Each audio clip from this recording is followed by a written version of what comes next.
नमस्कार साथियों, आप सभी का स्वागत है आपके अपने YouTube चैनल वी एजुकेटिव में।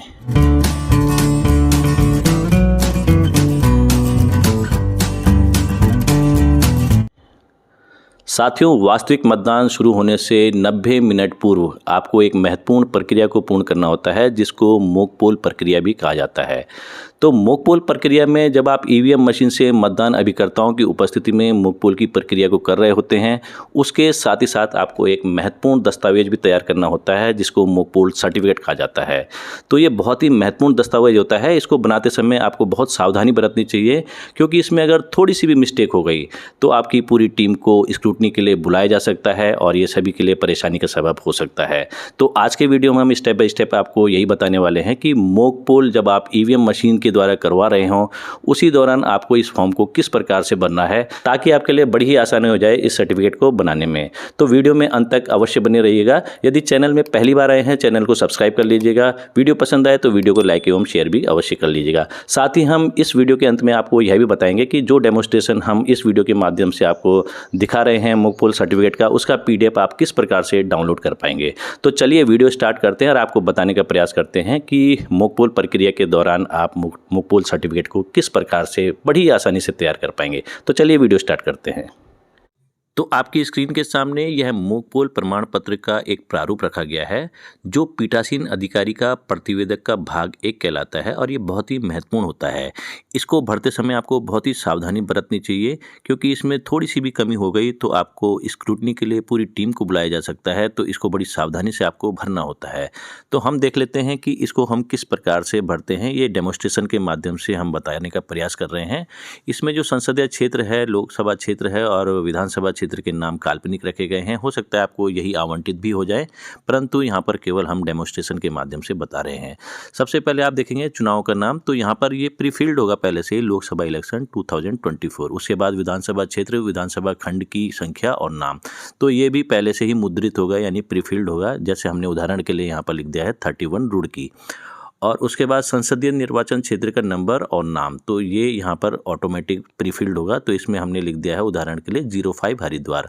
मतदान केंद्र संख्या ये आपको भरनी पड़ेगी, तो हमने यहाँ पर लिख दिया है 143 गवर्नमेंट इंटर कॉलेज XYZ। जो भी आपको मतदान केंद्र आवंटित होगा उसका आप यहाँ पर उल्लेख कर देंगे।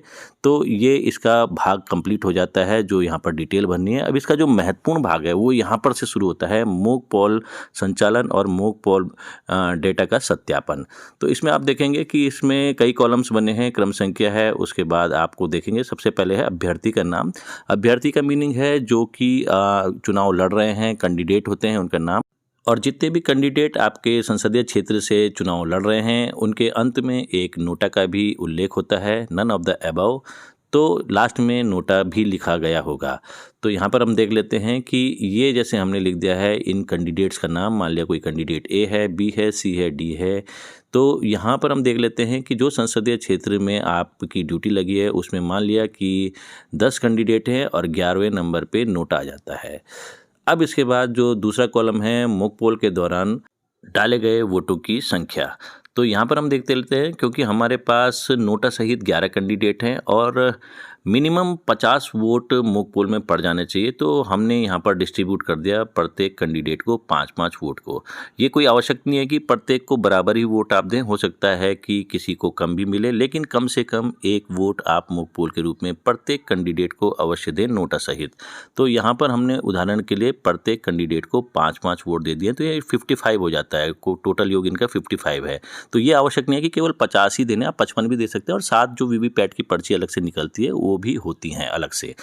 तो परिणामों की जांच के बाद कंट्रोल यूनिट द्वारा दिखाई जा रही वोटों की संख्या, अब कंट्रोल यूनिट से जब हम टोटल चेक करेंगे और उसके बाद रिजल्ट देखेंगे, तो आपको ये पोलिंग एजेंट्स के सामने दिखाना होगा कि जिस कैंडिडेट को हमने जितने वोट दिए और रिजल्ट में क्या वही वोट शो हो रहे हैं, उनकी संख्या शो हो रही है। तो ये आप क्लियर कर देंगे। जैसे पहले एक कैंडिडेट को हमने 5 वोट दिए थे, तो 5 ही शो कर रहा है कि नहीं कर रहा है। इसी प्रकार दूसरे कैंडिडेट को, तीसरे कैंडिडेट को, नोटा को, ये सब कुछ वेरीफाई करके आप यहाँ पर इनकी संख्या लिख देंगे। ये मिसमैच नहीं होनी चाहिए, बिल्कुल एक्यूरेट जितने वोट दिए उतने ही यहाँ पर रिजल्ट में ये दिखाया जाना चाहिए कंट्रोल यूनिट के।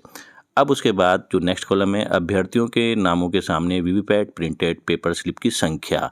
अब जो वीवीपैट पेपर स्लिप की संख्या निकलेगी वो भी मैच करनी चाहिए अभ्यर्थी के नाम से, कि इसको 5 स्लिप मिली, इसको भी 5 स्लिप मिली दूसरे अभ्यर्थी को जो कि यहाँ पर कैंडिडेट है हमारा, तीसरे को भी 5 ही स्लिप निकली। हो सकता है किसी को हमने यदि 4 वोट दिए हैं तो उसको 4 स्लिप मिलेगी उसके नाम की, तो उस हिसाब से भी ये पूरा मैच करना चाहिए। ये इसके बाद देखेंगे आप, ये भी 55 आना चाहिए इसका योग, और पूरा ये मैच जब कर जाएगा तो उसके बाद जो हम नेक्स्ट कॉलम की ओर चलेंगे उसमें लिखा गया है, कंट्रोल यूनिट में दर्शाए गए परिणाम एवं मुद्रित यानी कि जो प्रिंटेड है कागज़ जो वीवीपैट से निकला है, तो उनकी संख्या एक दूसरे से क्या मेल खाती है। तो यहाँ पर चूंकि सारे के सारी संख्याएं एक जैसी आती है, वीवीपैट की पर्चियों की संख्या भी समान आ गई है, तो यहाँ पर आपको हाँ लिख देना है या यस लिख देना है। तो इस प्रकार से आप देख सकते हैं ये हमने यहाँ पर सारे कैंडिडेट्स के आगे नोटा सहित यस लिख दिया है। अब इसके बाद लास्ट में यहाँ पर मतदान अभिकर्ताओं यानी कि जो पोलिंग एजेंट्स मौजूद रहेंगे उस उनकी कैंडिडेट्स की जो डिटेल्स हैं उनके नाम के आगे आप यहाँ पर सिग्नेचर करवाते जाएंगे। यदि कोई और उनकी पार्टी का नाम भी मेंशन करेंगे यहाँ पर, यहाँ हमने अल्फा बीटा गामा ये एक पार्टी के नाम मेंशन किए हैं। और यदि कोई निर्दलीय है तो उसके सिग्नेचर कराने के बाद यहाँ पर आप निर्दलीय भी लिखेंगे सिग्नेचर के नीचे। जो मतदान अभिकर्ता है या तो वो स्वयं लिख दें या आप लिख दें, लेकिन सिग्नेचर मतदान अभिकर्ताओं ने ही करने हैं, पोलिंग एजेंट्स ने करने हैं।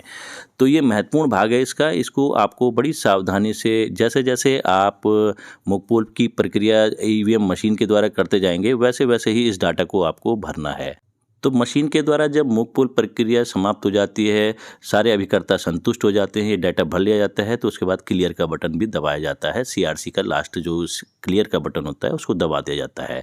तो यहाँ पर एक सर्टिफाई देना होता है। मोक पोल डेटा को साफ करने के लिए कंट्रोल यूनिट का क्लियर बटन दबाया गया है, हाँ या नहीं। यदि दबाया गया है तो आपको यहाँ पर पेन से लिखना पड़ेगा, ये केवल हाँ में टिक नहीं मानना है, आपको यहाँ पर लिखना भी है। तो यहाँ पर हमने लिख दिया है हाँ, या फिर यस लिख सकते हैं आप। उसके बाद देखेंगे हम दूसरा पॉइंट, मॉक पोल के बाद वीवीपैट से निकाली गई सभी पेपर पर्चियां निकाल दी गई हैं या नहीं निकाल दी गई हैं, तो इसको भी आपको लिखना पड़ेगा, केवल टिक नहीं माननी है, आपको लिखना भी पड़ेगा यहाँ पर यस। सभी मतदान अभिकर्ताओं को खाली वीवीपैट दिखाया गया अथवा नहीं, तो ये भी आपने दिखा दिया होगा कि जितने भी पोलिंग एजेंट्स हैं जब सीलिंग की प्रक्रिया शुरू होगी तो पहले वीवीपैट का जो बॉक्स है उसको दिखा दिया जाएगा कि उसमें अब कोई भी पर्ची शेष नहीं है, मॉक पोल के बाद वो निकाल दी गई है। वास्तविक मतदान से पहले सुनिश्चित करें कि कोई भी मुद्रित कागज की पर्ची वीवीपैट ड्रॉप बॉक्स में नहीं है और मतदान अभिकर्ताओं के दिखाई गई है। तो ये जब वास्तविक मतदान शुरू होगा तो पहले दिखा जरूर दें कि अब कोई भी पर्ची नहीं है और हम शुरू कर रहे हैं वास्तविक मतदान।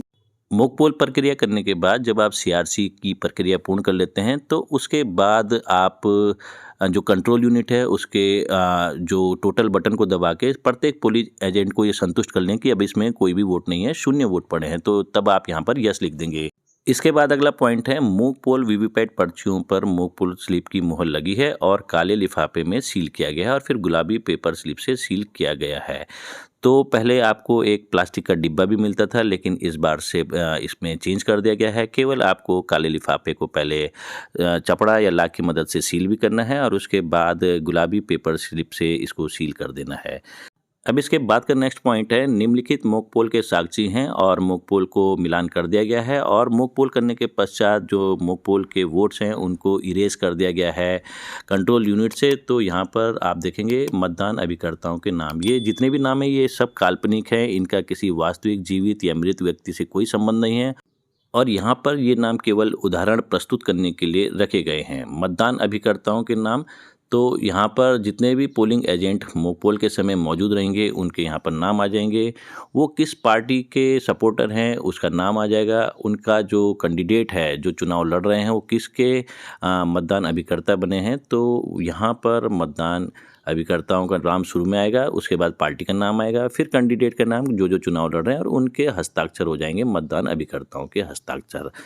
तो ये ध्यान रखिएगा कि इसको बड़ी सावधानी से भरिएगा, ये ना हो कि कोई मॉक पोल के बाद आ रहा है आपने सिग्नेचर बाद में करवा दी, ये आप उसी समय करवा दें।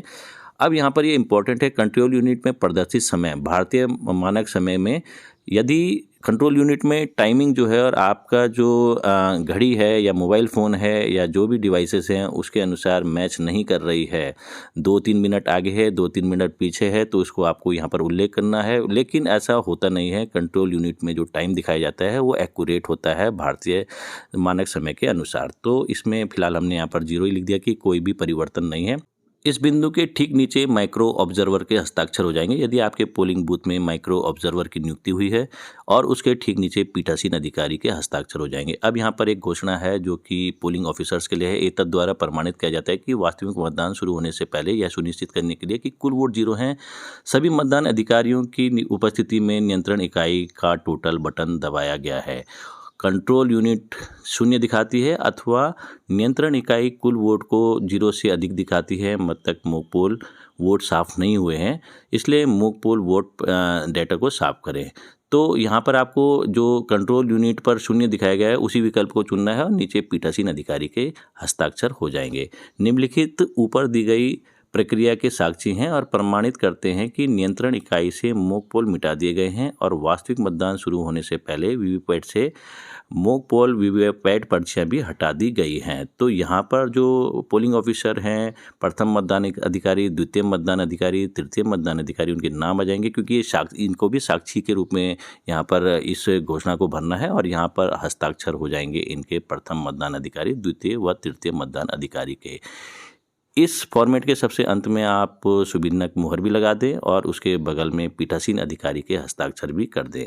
तो ये प्रक्रिया है मोक पोल के सर्टिफिकेट को बनाने की। लेकिन हमने आपको पहले ही बताया कि कई साथी इसको पहले से ही भर के रखते हैं कि वे केवल पोलिंग एजेंट्स के नाम छोड़ देते हैं, लेकिन आपको ऐसे नहीं करना है। जब जब आप मशीन के जरिए मोक पोल की प्रक्रिया को कर रहे हैं तब तब आप इसको भरते जाएँ स्टेप बाय स्टेप।